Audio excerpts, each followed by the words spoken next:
இருக்க விவரம் என்னம்மா? இன்னைக்கும் பார்ப்பதற்கு பகவானை எதிர்பார்த்து வந்தனத்தோடு நிற்பியே. சிரிச்ச முகத்தோடு இருந்தியே. சிரிச்ச முகமும் சிங்கார பார்வையும் ஸ்ரீதேவி மாதிரி நிற்பிய அம்மா. இன்னைக்கு இம்முன்னு இருக்கே என்னம்மா? இன்னைக்கு இம்முன்னு இஞ்சி தின்ன குரங்கு மாதிரி உட்கார்ந்துருக்க. அதானே கேட்டேன். ஆமா, இஞ்சி தின்னுட்டு ரெண்டு சைடுலையும் போய் உரைக்கும் உரைச்ச உடனே உதட்ட ரெண்டையும்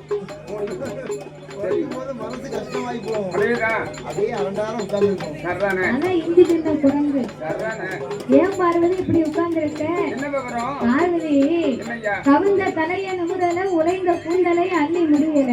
முடியல. மௌனமும் கவலையுமாக மாயந்தங்க இருப்பதை கண்டு ஆண்டவர் ரொம்ப மன வருத்தப்பட்டார். அப்ப பார்வதி சொன்னா, ஆண்டவா பரம்பொருளே, ஐயா, ஈரேனும் உலகத்திற்கும் இறைவனுக்கும் இறைவனின் மனைவி அல்லவா நான்?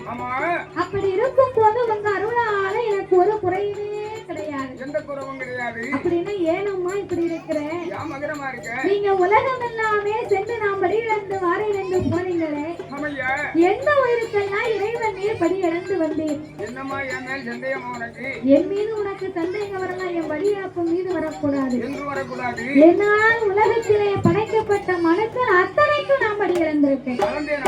அதாவது எடுத்துக்காட்டா, உருவத்தால ஒரு பாறையாகப்பட்டது பெரியது. உருவத்தால ஒரு பாறை என்பது பெரியது. அந்த பெரிய பாறைக்குள்ள ஒரு சின்ன தேர தவக்கா வளர்ந்ததுன்னு சொன்னா அது யாருடைய மகிமை? அது இந்த இறைவனுடைய செயல். அதாவது தென்காசியில உலகம்மன் கோயில்ல வந்து குறுக்க ஒரு கல்லை எடுத்து போட்டார்கள். எதுக்கு? நடகுடத்துக்காண்டி. சரி, போடக்கூடிய நேரத்துல ஒரு விஞ்ஞானி கண்டறிந்தார். ஆமா, என்ன கண்டறிந்தார்? அந்த கல்லுல எதை கண்டார்? கல்லுல வந்து தேரை இருக்குன்னு சொன்னார். அந்த கல்லுக்குள்ள தேரை இருப்பதை கண்டார். மற்றவர்கள் கூறாமே தேரை இல்லைன்னு சொன்னாங்க. சொன்னார்கள். இதுக்கு அடையாளம் என்னையா, அர்த்தம் என்னையான்னு கேட்டபோது அந்த தேரை இருக்க இடத்துல சந்தனத்தை குழைத்து அதுல தடவுனா அந்த ஈரமானது காயாது. அப்படி என்று தடவக்கூடிய நேரத்துல அந்த நேரத்துல தேரை உள்ள இருக்குன்னு கண்டறிந்தார்கள். கல்லை மாற்றி அடுத்தாப்புல வேற படியெடுத்து போட்டார்கள். அடுத்த படியெடுத்து போட்டார்கள். அதே மாதிரி கல்லுக்குள்ளே தேரை இருந்து கொண்டிருக்கு. அந்த தேரை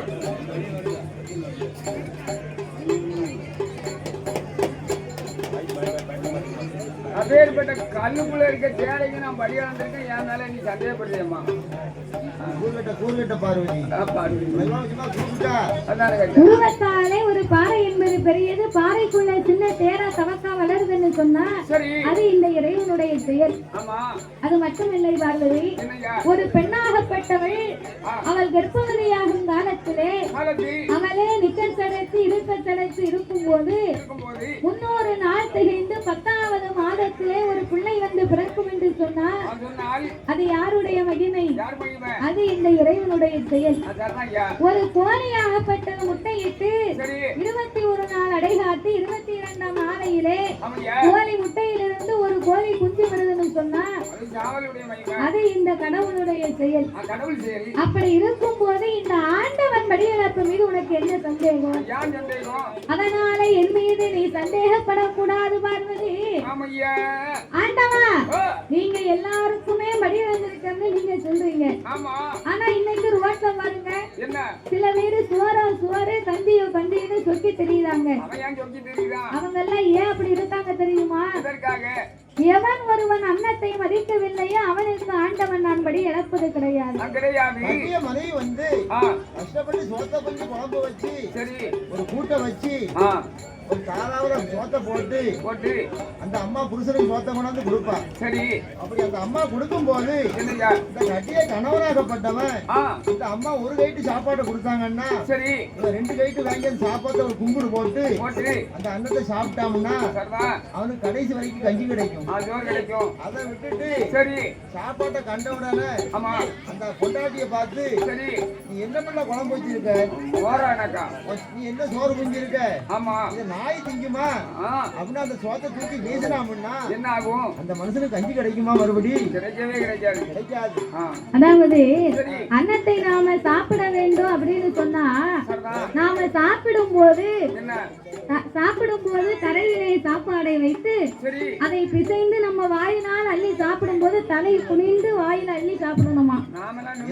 நாமெல்லாம் நிமிர்ந்துதான் போடுவேன். சில பேரு சாப்பாட்டு பசியில என்னைக்கும் பாருங்க சரி சாப்பாடை குழைச்சு அள்ளி வீசுவாங்க. நான் இப்படி அண்ணாக்கா அள்ளி போடுவேன். சாப்பிடும் போது ஏன் அப்படி சாப்பிடணும்னு சொன்னா அந்த அரிசியை விளைய வைத்த உழவனுக்கும் அந்த பூமிக்கும் நன்றி சொல்லக்கூடிய விதமாகத்தான் இந்த சாப்பாட்டை நாமல் குனிந்து அன்னத்தை அருந்துகிறோம். அப்போ அப்பேற்பட்ட சாப்பாட்டை நம்ம மதித்து சாப்பிடணும். இன்னைக்கும் அதுக்குதான் பழமொழி சொல்லியிருக்காங்க, உழவன் சேத்துல கால வச்சாக்க நம்மளாம் சுவத்துல கை வைக்கலாம், இல்லைன்னா நம்மளாம் சாப்பிட முடியாது. அப்போ அப்பேற்பட்ட அன்னத்தை மதிக்கணும். தண்ணீர் குடிக்கிறோம்னு சொன்னா ஆகாயத்திற்கும் வருண பகவானுக்கும் நன்றி சொல்லும் விதமாகத்தான் அண்ணாந்து தண்ணி குடிக்கணுமா. செம்ப மூட்டோட முழுங்கிருவேன். முழுங்க முடியாது, அப்படியே வாய் வச்சு குடிச்சோம்னா தண்ணி தவானதுன்னு சொல்லுவாங்க.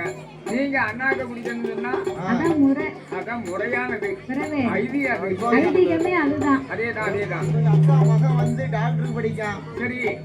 என் தம்பி மகன் வந்து டீச்சரா படிக்கா, சரி. என் மகன் வந்து நான் கலெக்டரா படிக்க வச்சிருக்கேன், சரி. விவசாயம் பண்ணணும் யாராவது படிக்க வைக்காங்களா? இல்ல படிக்க வைக்க மாட்டாங்க. அதேதானே. அந்த அளவுக்கு அதனுடைய மகிமை வந்து யாருக்கும் தெரியல. தெரிஞ்சாலும் அதை கௌரவ